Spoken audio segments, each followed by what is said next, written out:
আসসালামু আলাইকুম ওরহমতুল্লাহ বারাকাতু। বন্ধুরা, আশা করি ভালো আছেন আপনারা। আজ সকালে আমরা এখন অটোয়াতে। আজকে স্যাটারডে, সো ইয়েস্টারডে ফ্রাইডেতে অফিস শেষ করে অ্যারাউন্ড 5:30-6টার দিকে আমি আর ওবায়দ ভাই টরন্টো থেকে অটোয়ার উদ্দেশ্যে রওনা দিই। So it was around 400 kilometres, around 4 hours trip. So রাতে আমরা সাফায়েত ভাইয়ের বাসায় ছিলাম। এখন এখান থেকে আমরা রওনা দিচ্ছি ক্যাম্বেলটনের উদ্দেশ্যে। আমাদের সেটা আরও 700 কিলোমিটার ইস্টে। সো ক্যাম্বেলটন শহরটা পড়ছে নিউ ব্রান্সউইক প্রভিন্সে। সো সেখানে আমাদের হোটেল উদ্দেশ্য, হোটেলে থেকে গ্যাসপে পেনিনসুলার একটা ট্যুর করা। সো চলুন বন্ধুরা, শুরু করা যাক। রাস্তায় যেতে যেতে বাকি কথা হবে। আচ্ছা,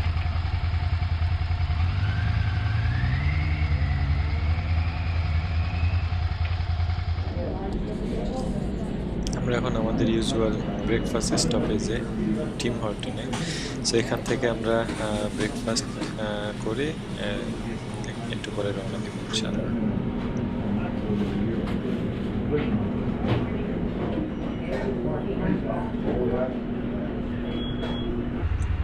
অটোয়াতে হালকা বৃষ্টি শুরু হয়ে গেছে।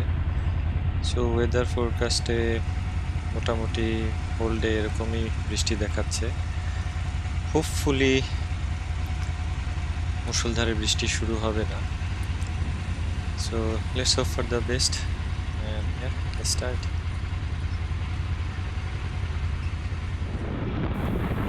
আন-নবী 40 হাদিস। হাদিস নম্বর 15। আবু হুরায়রা রাদিয়াল্লাহু আনহু হতে বর্ণিত হয়েছে, রাসূলুল্লাহ সাল্লাল্লাহু আলাইহি ওয়াসাল্লাম বলেছেন, যে ব্যক্তি আল্লাহকে ও আখিরাতে ঈমান রাখে তার উচিত হয় উত্তম কথা বলা অথবা চুপ থাকা। আর যে ব্যক্তি আল্লাহকে ও আখিরাতে ঈমান রাখে তার উচিত আপন প্রতিবেশীর প্রতি সদয় হওয়া। আর যে ব্যক্তি আল্লাহকে ও আখিরাতের উপর ঈমান রাখে তার উচিত আপন অতিথির সম্মান করা। বুখারী 6018, মুসলিম 47।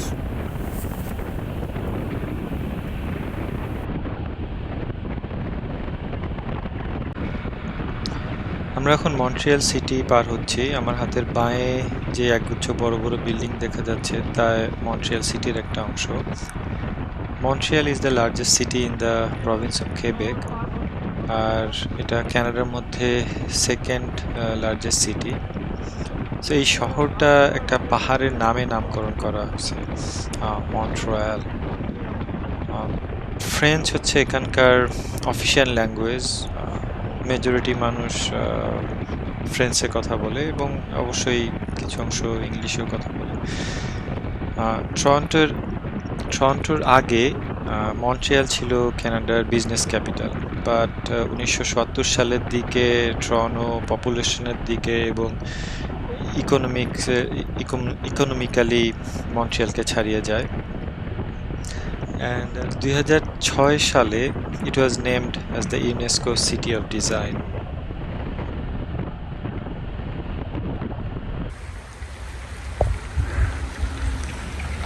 কন্টিনিউয়াস অলমোস্ট 2 ঘন্টা মোটরসাইকেল চালিয়ে বেশ ক্লান্ত ফিল করছি আমরা।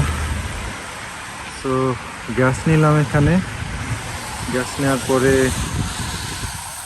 এই সুন্দর একটু রেস্ট এরিয়া দেখে থামছে। এখানে একটু সামান্য একটু ব্রেক নিয়ে আবার রওনা দেবো ইনশাল্লাহ। এরপরে কেবেকের পরে ইনশাল্লাহ ক্যাম্বেলটন।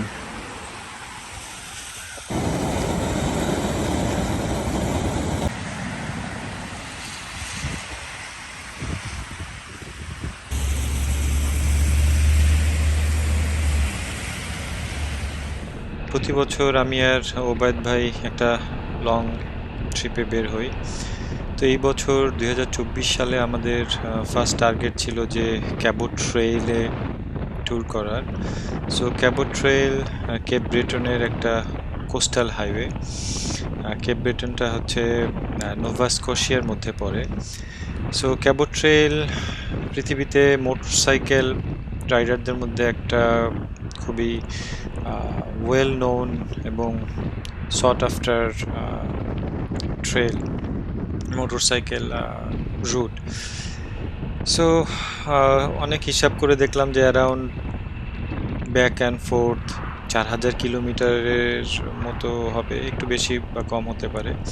সো অ্যারাউন্ড 4 থেকে 5 দিনের একটা ট্রিপ। সো নানা কারণে 4 থেকে 5 দিন বের করা আমাদের জন্য একটু ডিফিকাল্ট হয়ে পড়ছিল। সো যার কারণে আমরা একটা অল্টারনেটিভ খুঁজতেছিলাম যে ঠিক আছে কাছাকাছি কোথাও যাওয়া যায় কিনা। সো তারপরে বেশ কিছুদিন আগে এই গ্যাসপে পেনিনসুলা আমি টিভিতে ভিডিও দেখছিলাম। সো মনে হলো যে why not do that. So Gaspe peninsula Toronto থেকে অ্যারাউন্ড 1200 হয়তো 1500 কিলোমিটার মতো হবে। এনিওয়ে সো যাওয়া আসা অ্যারাউন্ড 3000 কিলোমিটারের মতন। সো গ্যাসপে পেনিনসুলার একদম মাথায় একটা বেশ ওয়েল নোন একটা রক আছে যেটাকে পিয়ার্স রক বলে। সো আমাদের উদ্দেশ্য হচ্ছে পিয়ার্স রক পর্যন্ত যাওয়া, তারপরে সেখান থেকে আবার ফেরত আসা একটা ডিফারেন্ট রুট নিয়ে।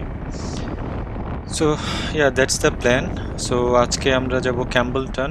ক্যাম্বলটনে আমরা ওখানে হোটেল রেন্ট করছি। সো ক্যাম্বলটনটা হচ্ছে কেবেক আর নিউ ব্রান্সউইক দুই প্রভিন্সের একদম বর্ডারে। সো গ্যাসপে পেনিনসুলার অলমোস্ট শুরুর দিকে। সো আজকে রাতে গিয়ে আমরা ক্যাম্বলটনে হোটেলে থাকবো, তারপর কালকে সকালে ব্রেকফাস্টের পর ইনশাল্লাহ বের হয়ে যাব। সো এই গ্যাসপে পেনিনসুলাটার বেষ্টন করে আছে একটা কোস্টাল হাইওয়ে, যেটা হচ্ছে হাইওয়ে 132। সো এই হাইওয়ে 132ই আমরা শেষ করার চেষ্টা করব যত দূর সম্ভব। মাঝখানে পিয়ার্স রকে গিয়ে একটা ব্রেক নিব, ওখানে সাইট সিইং এবং হয়তো লাঞ্চ করতে পারি। বাট এনিওয়ে দেখা যাক, যখন সময় হিসাবে অবস্থান হিসাবে আমরা ডিসিশন নিব। আমরা একটা ফার্মল্যান্ড এরিয়ার মধ্যে দিয়ে যাচ্ছিলাম। এখন পরিবেশটা এতটা সুন্দর যে আমাদের একটু দাঁড়াতেই হলো।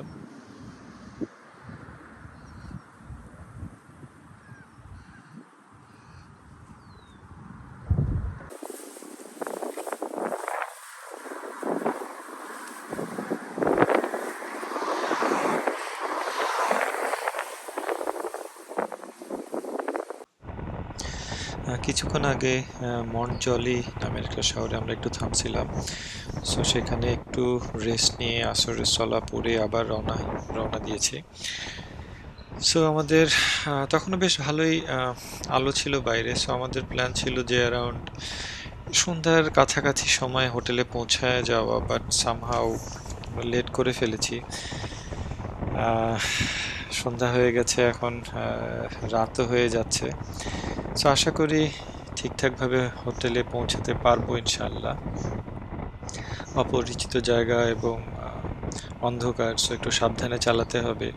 এবং পাহাড়িয়া এলাকাও শুরু হয়ে গেছে, কিছুক্ষণ পর পর লোকালয় বিহীন পাহাড়িয়া এলাকা। সো এইসব জায়গায় বন্য প্রাণীরা রাস্তার উপরে চলে আসে, রাস্তা পার হওয়ার চেষ্টা করে। সো সাবধান না হলে অ্যাক্সিডেন্ট হওয়ার একটা চান্স থাকে। সো হ্যাঁ, দেখা যাক, ইনশাল্লাহ হয়তো কিছুক্ষণের মধ্যেই হোটেলে পৌঁছে যাব।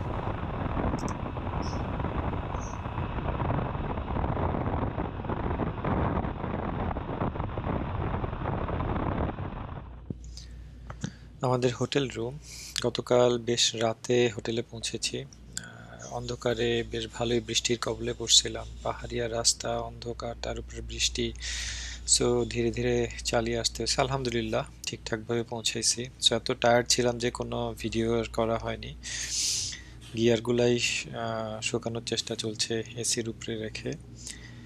সো জাস্ট এসে আনপ্যাক করে আমরা শুয়ে পড়ছিলাম। সো রুমটা একটু অগোছালো।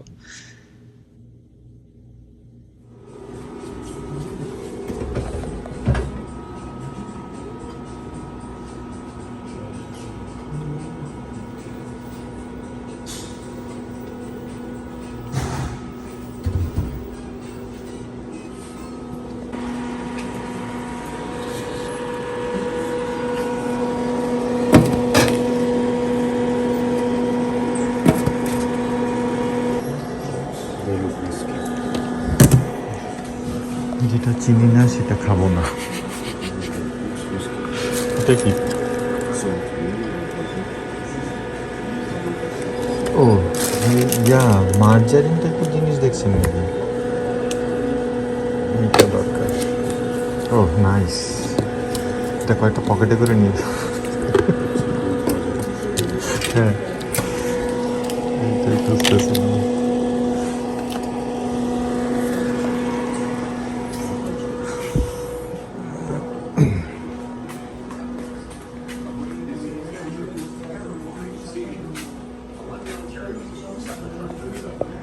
সামনে দূরে নদী দেখা যাচ্ছে, একটু বেশি দূরে না নদী। আলহামদুলিল্লাহ, নাইস প্লেস।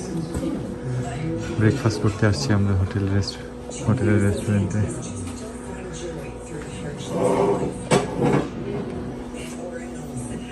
মোলা মাছটা দেখে আসছে।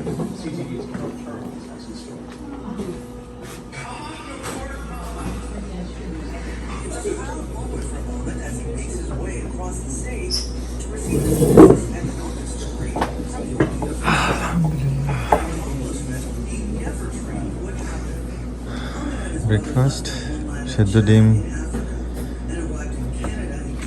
রুটি টোস্টেড আর মার্জারিন, সাথে পানি আর দই। আলহামদুলিল্লাহ।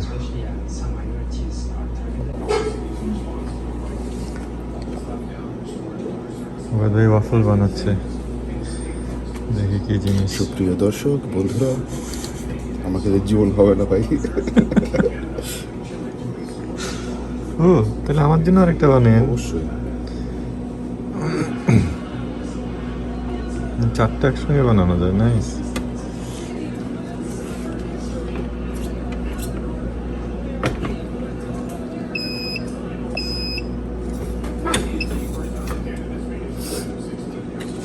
Once the timer is over, we'll hear it.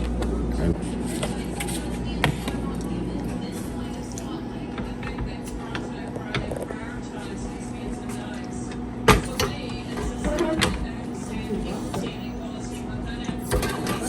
Nice.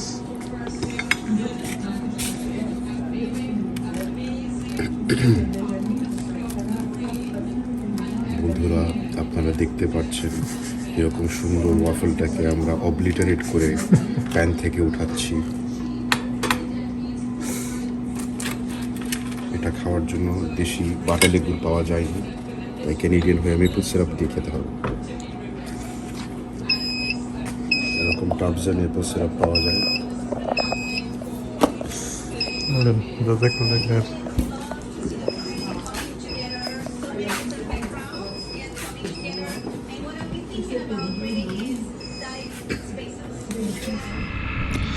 Breakfast শেষ করে অবশেষে যাত্রা শুরু করলাম প্রেয়ার্স রকের উদ্দেশ্যে। আমরা এখন সেন্ট লরেন্স নদী পার হচ্ছি। নদীর পূর্ব দিকে নিউ ব্রান্সউইক এবং পশ্চিমে কেবেক প্রভিন্স। আমাদের হোটেলটা নিউ ব্রান্সউইকের মধ্যে পড়ছে। আরও সকালে বের হওয়ার ইচ্ছা ছিল, বাট গতকালের ধকলের পরে আজ একটু অলসতা পেয়ে বসেছিল। ব্রেকফাস্টে একটু বেশি সময় নিয়ে ফেলেছি আমরা। আর বাইরে মেঘলা পরিবেশ, এটাও অ্যাকচুয়ালি আমাদের একটু ডিমোটিভেটেড করছে বের হওয়ার, সকাল সকাল বের হওয়ার ব্যাপারে। যাই হোক, গতকাল রাত্রে বেশ অন্ধকার হওয়ার একটু পরেই হঠাৎ করে বৃষ্টি শুরু হয়। বেশিরভাগ রাস্তায় ছিল পাহাড়ের ধার ঘেঁষে।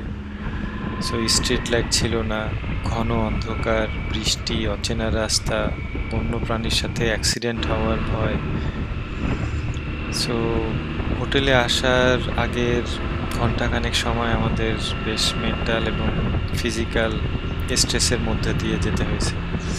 সো আলহামদুলিল্লাহ শেষমেশ ভালোভাবে হোটেলে পৌঁছাতে পারছি।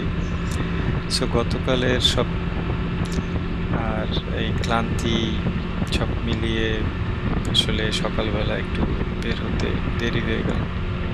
আলহামদুলিল্লাহ এখন যখন ফাইনালি আমরা বের হয়েছি, এই সুন্দর পরিবেশে আসলে সব ক্লান্তি দূর হয়ে গেছে। সুবহানাল্লাহ, সামনে এত সুন্দর পরিবেশ, যে পাহাড়, নদী, আর এখানে মেঘের এক মিলন মেলায় আমরা উপস্থিত হতে পারছি। আলহামদুলিল্লাহ।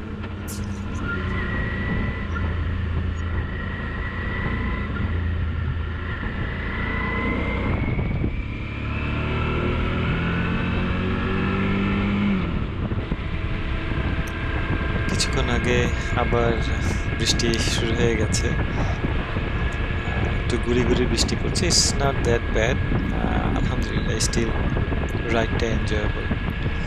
আর এই বৃষ্টির সময় মাটি থেকে, আশেপাশের পরিবেশ থেকে একটা খুব সুন্দর একটা গন্ধ পাওয়া যায়, আলহামদুলিল্লাহ, যেটা অ্যামেজিং। পাহাড়িয়া অঞ্চলে বৃষ্টি একটু হবে, এটাই স্বাভাবিক। আমার মনে পড়ে যাচ্ছে যে অনেক ছোটোবেলায় ইন্টারমিডিয়েট অথবা মেট্রিকের পরে সিলেটে গিয়েছিলাম। সো অনেকটা এরকম এনভায়রনমেন্ট, সেই সময়ের কথা মনে পড়ে যাচ্ছে। সো এনিওয়ে, হাতের ডানে সেন্ট লরেন্স রিভার, বাট মেঘের কারণে সেন্ট লরেন্স রিভারটা বোঝা যাচ্ছে না। দেখা যাক, ইনশাল্লাহ আকাশটা পরিষ্কার হলে অথবা নদীটা একটু কাছে চলে আসলে হয়তো দেখা যায়। আমার হাতের ডানে এখন আমরা দেখতে পাচ্ছি যে এটা হচ্ছে Gulf of Saint Lawrence. Sorry, আমি ভাবছিলাম যে আমরা সেন্ট লরেন্স রিভারের পাশ দিয়ে যাচ্ছি, বাট এটা হচ্ছে Gulf of Saint Lawrence. Saint Lawrence River and Gulf of Saint লরেন্সের বর্ডার আরও কিছু সামনে গিয়ে শুরু হবে। এখন আমরা ইস্টে আছি, যখন আমরা একটু ওয়েস্টের দিকে যাওয়া শুরু করব তখন গালফ অফ সেন্ট লরেন্স শেষ হয়ে সেন্ট লরেন্স রিভার শুরু হবে।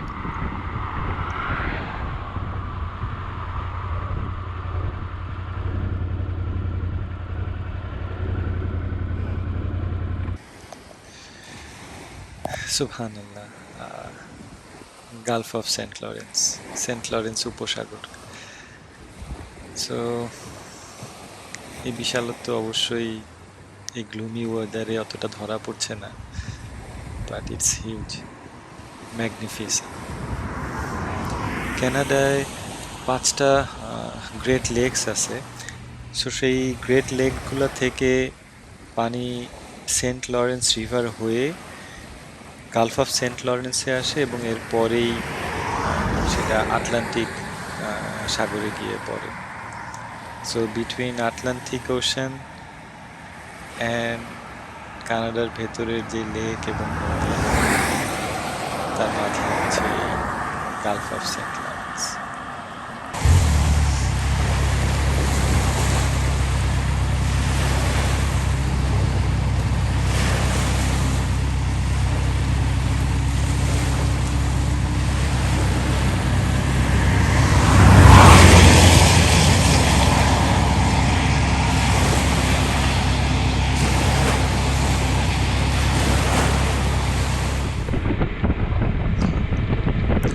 আশা করি আর হয়তো কিছুক্ষণের মধ্যেই আমরা পিয়ার্স রক এর কাছে পৌঁছে যাব। সো দূরে হাতের ডানে ছোট্ট যে আইল্যান্ডটার মতো দেখা যাচ্ছে, একটু খেয়াল করতে হবে। সো হ্যাঁ, এই আইল্যান্ডটার নাম হচ্ছে বোনাভেঞ্চার আইল্যান্ড। সো এই বোনাভেঞ্চার আইল্যান্ড হচ্ছে ওয়ার্ল্ডের মধ্যে one of the largest and most accessible bird sanctuary. So এখানে অ্যারাউন্ড 2,80,000-এর বেশি পাখির বসবাস বিভিন্ন সময়ে। সো অ্যারাউন্ড 218 রকমের মতন পাখি হয় মাইগ্রেশনের সময় এই আইল্যান্ডকে ভিজিট করে অথবা এখানে থাকে। সো 218 রকমের মতো ডিফারেন্ট টাইপের পাখি এখানে অবজার্ভ করা গেছে সময়।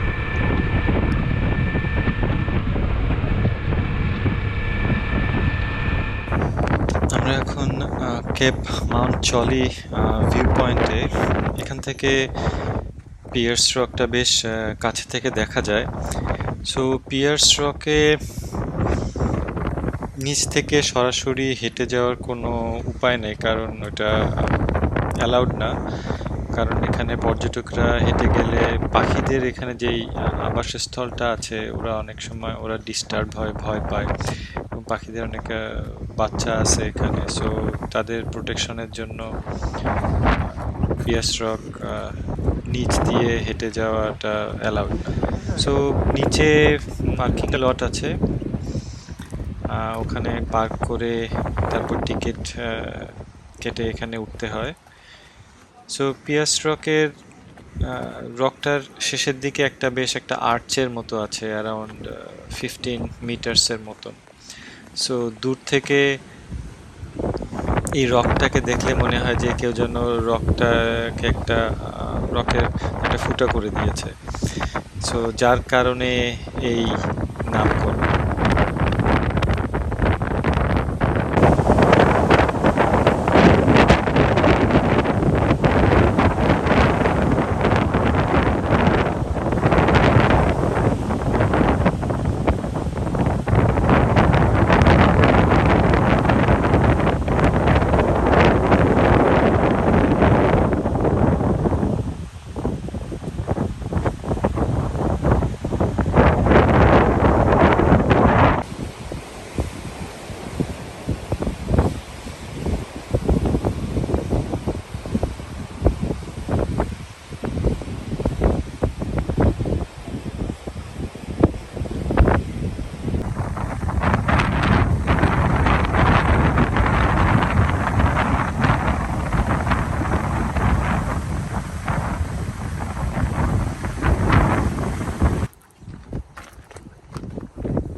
পিয়ার্স রক থেকে ফিরতে হচ্ছে।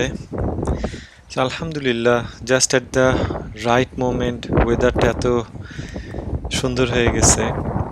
So it's just perfect. অনেক উইন্ডি এখানে, বাট স্টিল আলহামদুলিল্লাহ। সকালবেলা যখন আমরা বের হই যে একটা গ্লুমি একটা ওয়েদার ছিল, সেই গ্লুমি ভাবটা কেটে গেছে আলহামদুলিল্লাহ। একদম সুন্দর নীল আকাশ, পুরো জায়গাটার চেহারাই চেঞ্জ হয়ে গেছে আলহামদুলিল্লাহ। সো এখন উদ্দেশ্য হচ্ছে আমরা পার্কিং লটে গিয়ে একটা সুইটেবল জায়গা দেখে লাঞ্চ করা, সলা শেষ করা এবং তারপরে আবার রওনা দেওয়া।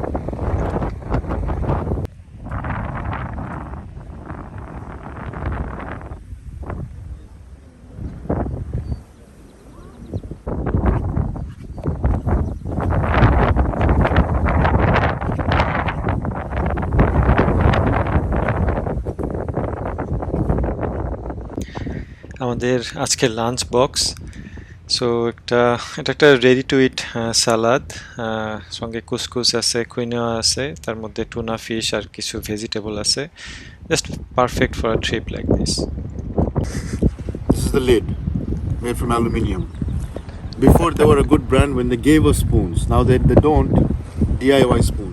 Peel off the aluminium lid, fill in porcelain, curse them once or twice, and then enjoy your meal. মাশাআল্লাহ। আলহামদুলিল্লাহ, লাঞ্চ শেষ করে আবার যাত্রা শুরু করলাম আমরা কিছুক্ষণ আগে। সো আলহামদুলিল্লাহ, এই রাস্তাটা খুবই সুন্দর। এখন আকাশটাও বেশ পরিষ্কার এখনো। সো এক পাশে পাহাড় আর এক পাশে গালফ অফ লরেন্স।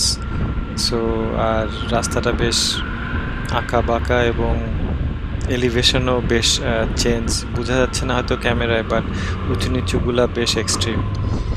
সো এক পাশে দেখা যায় যে ঘন সবুজ গাছ, আর আরেক পাশে গাঢ় নীল, এক অদ্ভুত সুন্দর পরিবেশ আলহামদুলিল্লাহ।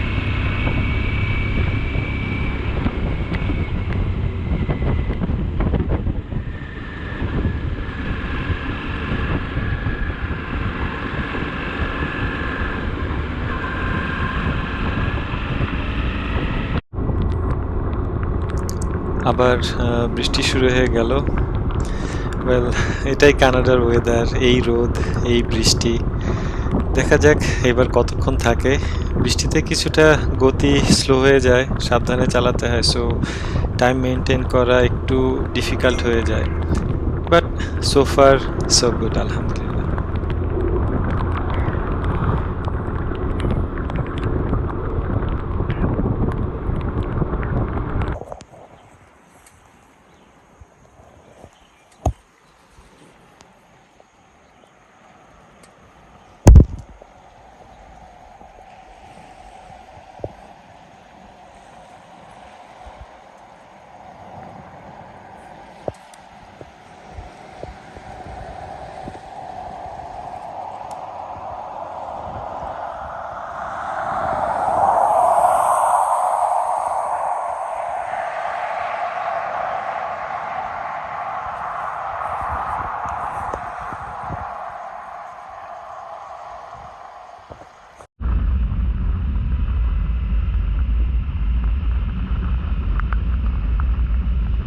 এখনো আমরা হাইওয়ে 132 এর উপরেই আছি। সো খুবই, এই রাস্তাটা এখন বেশ গালফ অফ লরেন্সের খুব কাছ দিয়ে যাচ্ছে। সো যখনই রাস্তাটা একটু নিচে সমতলে নামছে, যে গালফ অফ লরেন্সের কাছাকাছি হচ্ছে আর কি, সো দেখা যাচ্ছে যে ওখানেই অনেক একটা করে শহর। সো যখন পাহাড়ের উপরে উঠতেছি সেখানে ধীরে ধীরে শহরের সংখ্যা কমতেছে, মানে বসতি কমতেছে, এবং যে জায়গাগুলোতেই রাস্তাটা একটু নিচে নামছে এবং ঠিক গালফ অফ লরেন্সের কাছাকাছি যে জমির এলাকাটা, ওখানেই মোটামুটি বসতিগুলো। সো আমরা এরকম ছোট ছোট অনেক সেটেলমেন্ট পার হয়ে আসলাম। সো এইটাও ওইরকম একটা সেটেলমেন্টের ভেতর দিয়ে যাচ্ছি।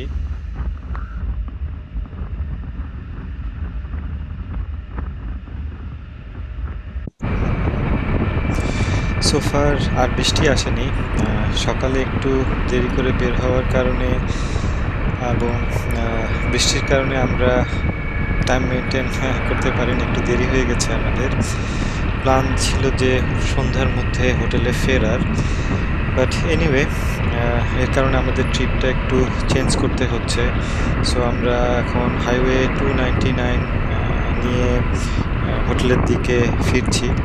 সো হাইওয়ে 299 গ্যাসপে ন্যাশনাল পার্কের মধ্য দিয়ে গেছে। 299 অদ্ভুত সুন্দর একটা রাস্তা, পাহাড়ের মাঝ দিয়ে একটা নদী বয়ে যাচ্ছে, আর তার পাশ ধরে এঁকে বেঁকে চলে গেছে এই হাইওয়ে 299। যদিও 299 নেওয়ার প্ল্যান ছিল না, but we are glad that we are taking 299। আর মেঘগুলা এত সুন্দর যে পাহাড়ের খুব নিচে দিয়ে মেঘগুলা চলে আছে, পাহাড়, নদী, সব মিলিয়ে একটা অদ্ভুত সুন্দর একটা এনভায়রনমেন্ট এখানে। ক্যামেরায় অবশ্যই এই সময়টা, এই এনভায়রনমেন্টটা ধরা পড়ছে না, বাট বোঝাতে হলে বলতে হয় যে আমার মনে হয় যে আমি কোনো একটা মুভি সেটের মধ্যে দিয়ে যাচ্ছি, যে অদ্ভুত সুন্দর এই হাইওয়ে 299। কিছু আশেপাশে দেখা যাচ্ছে যে নদীতে কিছু কিছু জায়গায় মানুষ মাছ ধরছে। সো ফ্লাই ফিশিং বলে এক ধরনের ফিশিং আছে, এতদিন শুনছি। সো আজকে দেখলাম যে এরা সেই ওয়েতে মাছ ধরতেছে আর কি। এটা একটা মাছ ধরার বিশেষ ওয়ে।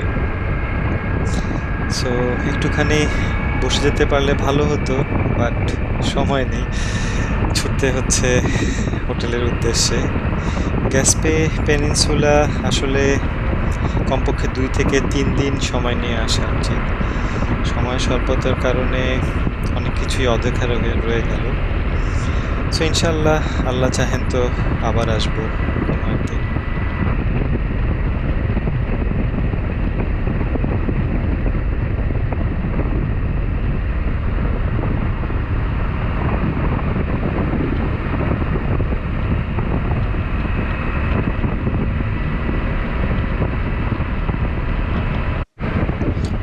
সূর্য অলমোস্ট ডুবে যাচ্ছে।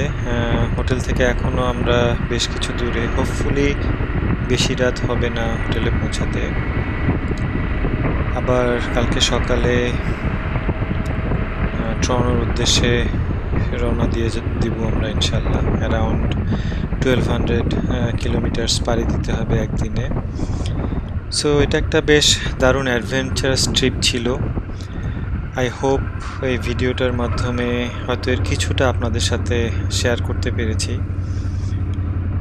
এনিওয়ে বন্ধুরা, গ্যাসপে পেনিনসুলা থেকে আজকে আপনাদের কাছ থেকে বিদায় নিতে হচ্ছে। আশা করি আবার দেখা হবে ইনশাল্লাহ। ভালো থাকবেন, সুস্থ থাকবেন। আসসালামু আলাইকুম ওয়া রাহমাতুল্লাহি ওয়া বারাকাতুহু।